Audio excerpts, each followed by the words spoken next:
It's the Kyle Hyman Show on Redeemer Radio.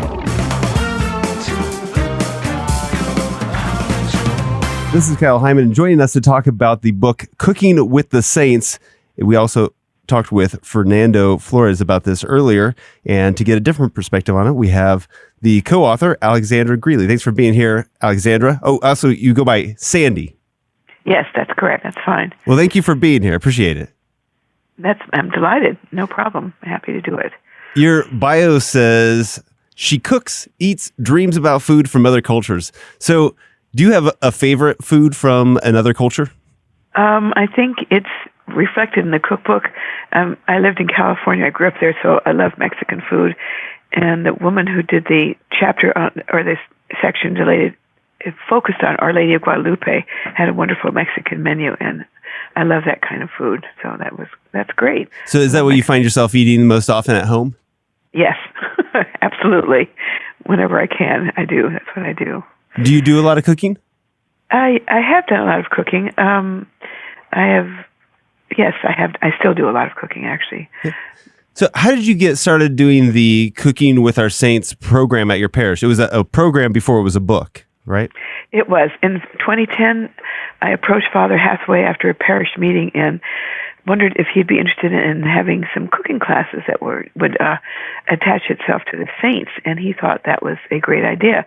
So he asked me to write a proposal for such a class, and I did, and he accepted it, and I started the first class in September 2010. I had a lot of parishioners who helped with it. Their kids came, they came themselves too, and then in the first few months, Father wanted to keep it just limited to parishioners from St. Veronica, but then he said to open it up. So people from other parishes came. And we even took 2 classes out to the Christendom College. There is a kindergarten there. We took a class out there. My former helper, who has now since moved to Texas, but he and I did the classes together for about 5 years. So it was great, very educational. I'm a convert, so I knew absolutely nothing about Catholicism until I started doing these classes. And boy, did I learn a lot. I really did. It was amazing. So were you using the saints to learn about cooking, or using cooking to learn about the saints? A bit of both. I mean, because I have worked in professional kitchens and I've written 34 other cookbooks, so food and cooking have always been, I know, it sounds insane, but food and cooking have always been a passion. So I thought this would be a great way to connect the two. And Father Hathaway loved the idea. He just thought it was great. So that's how it took off, and it went on for 7 years. And then when Fernando moved away, there were no other parishioners who wanted to step up, and it's a lot of work to do on one's own. So I have not continued with it. But if somebody volunteers to help, I'd be happy to go forward with it. It's a great learning tool. And besides each class, we had a speaker come from whatever country we were featuring. And I could reach them either by going to local embassies, because Washington, D.C. has so many embassies, or I'd I have a lot of, because I'm in the food world here, restaurant reviewer, so I know a lot of local cooks, and I could contact them if they know somebody who could come and speak about whatever. And we had some really fabulous classes. People were really impressed by it, and it was fun to have speakers from all over come and talk about their country and their food and their faith. Yeah. Well, and now people don't need to go to the class. They can just buy the book. I'm sure it's a little bit different. But how did you choose the saints that went into the book? Only 30% of the saints in the book are from the classes. Otherwise, it was trying to make it much more universal. So we sat down and tried to figure out how to get as many countries as possible involved in the book. Even in Israel, there were several saints from Israel that we featured in the chapters in December. But it's emphasized the fact that Catholicism is universal, and that was very important to underscore. Yeah. We're talking about the book Cooking with the Saints, and we're talking about one of the authors, Sandy Greeley. And how did you decide, once you've got a saint, how do you decide what foods and recipes to pair with that saint? I would ask the guest speaker what he... I mean, for the classes or in the book? I guess both. Yeah. All right. Well, for the book was a great deal of scouting around, I contacted or emailed a lot of people online from other countries, and I contacted my friends here who could put me in touch with other people. But for the classes themselves, I'd ask the speaker to please suggest recipes that were native to his or her country, like the Cambodian class, which was really quite unique because you would never think that there were Catholics from Cambodia, but I was in touch with a Cambodian woman who had a restaurant here, and one of her friends who speaks only Cambodian was from Siem Reap, and there is or was a Catholic church there called St. John the Beloved, and she was a parishioner. So she came and gave the class. I mean, she didn't speak English, but her friend did, and so they produced some Cambodian dishes. So it was really a great learning experience for everybody. Yeah. Did some of the recipes come from your personal collection? Only one in the book. Really? So, because it's something I learned when I had traveled to Italy on a pilgrimage, and so it's something I had learned there. So that's why it showed up in the book. Which one is that? It's a sausage and polenta and sausage. Huh. I forgot. It's from Italy. It's under. Well, I've forgotten which saint it was, but it's the only dish of mine that's in the book. So, what then do you hope that people get from this book? From getting the book, reading through it, is this something that they should do with their families? Yes, definitely. And I want them to make, because my motto has always been, thanks to Father Hathaway, food and faith.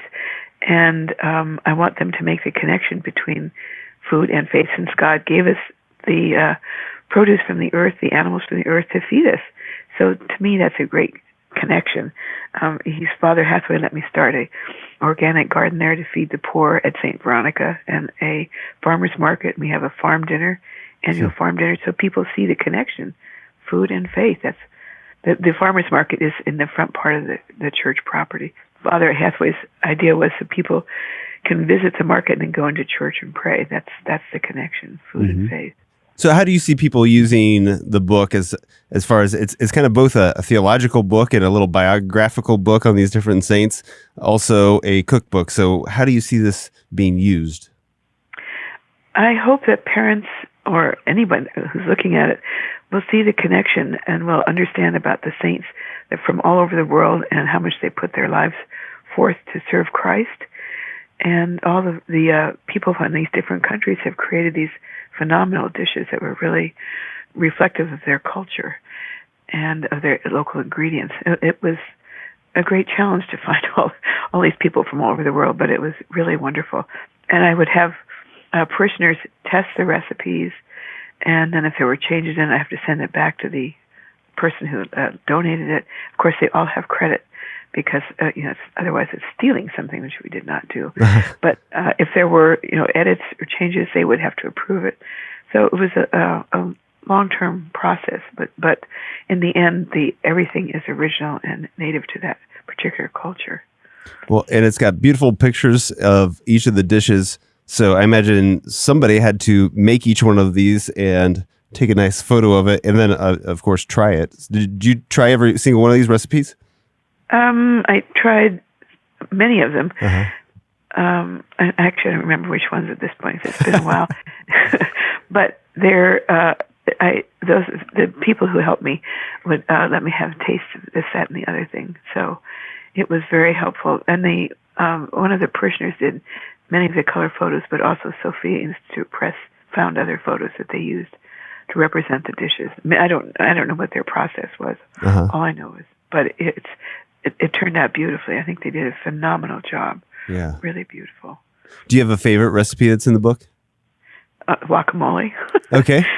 That's my favorite. We did a cookbook signing at St. Veronica's recently, and my friend brought her guacamole. It's my favorite. She's she's of Mexican descent, so her food is very authentic, and her guacamole is just outstanding. Totally authentic. So that's my favorite. I mean, they're all wonderful. Actually, I shouldn't just say it's guacamole, but they're all wonderful. So what saint is the guacamole paired with? Our Lady of Guadalupe. Okay. The class she gave was, she came and decorated the parish hall because the kitchen is right there. So it looked like it was a Mexican fiesta. She played mariachi music. She showed a video clip of worshipers going to the Basilica in Mexico to worship in front of Our Lady of Guadalupe, and then had this class. But so the recipes in the book are representative of what she served at the class that day. It was an amazing experience. People just were blown away by it. Really wonderful. And she did it in December so that it reflected the Saint's Day of Our Lady of Guadalupe. So. Sure.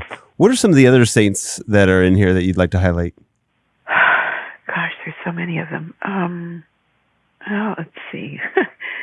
Saint Isidore the Farmer. We had a Catholic family who came in and gave a class dedicated to their farming family, and they did a class met. Saint Philomena. I have a Catholic family there who's dedicated themselves to Saint Philomena. I mean, there's so many of them, it's hard to even pick out which. They're all important in their own way. They're all very important. Sure.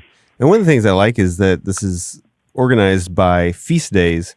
So you could kind of look up and say, hey, next Friday, it's going to be this feast. Let's look and pick out a recipe and go to the store, get everything that we need, and prepare this and celebrate the feast day, learn a little bit about the saint, try a new recipe, and it's kind of gives you an excuse to celebrate as well as an excuse to try a new recipe. And I think it's just such a creative way of doing a cookbook that I haven't really seen done before. So I think this is a great resource, a great, really well-designed and well-laid out book that a lot of people are going to enjoy. I certainly hope they do, and I give credit to the publisher, Sophia Institute, because I think they did a phenomenal job. I mean, what we turned in didn't have any of the illustrations, or they did all the design work, and they turned out a really extraordinarily beautiful book. People keep telling me how gorgeous it is, and it's very inspirational. They did a wonderful job. Yeah. So I give them credit for that. I really do. Definitely. All right. Well, where can people learn more about Cooking with the Saints? They can go online to order a book from Amazon. That's where they can, or go to Sophia Institute Press and order from there. All right. Again, it's called Cooking with the Saints. Alexandra Greeley and Fernando Flores put this together, and it's such a great book. I love it. It's so good. So thanks so much for sharing it with us. Appreciate it. Thank you so much for taking the time. It was my pleasure. And go home and cook. And pray. You should cook and pray. Food and faith, food and faith. That's my saying. Anyway, thank you so much for calling. I appreciate it.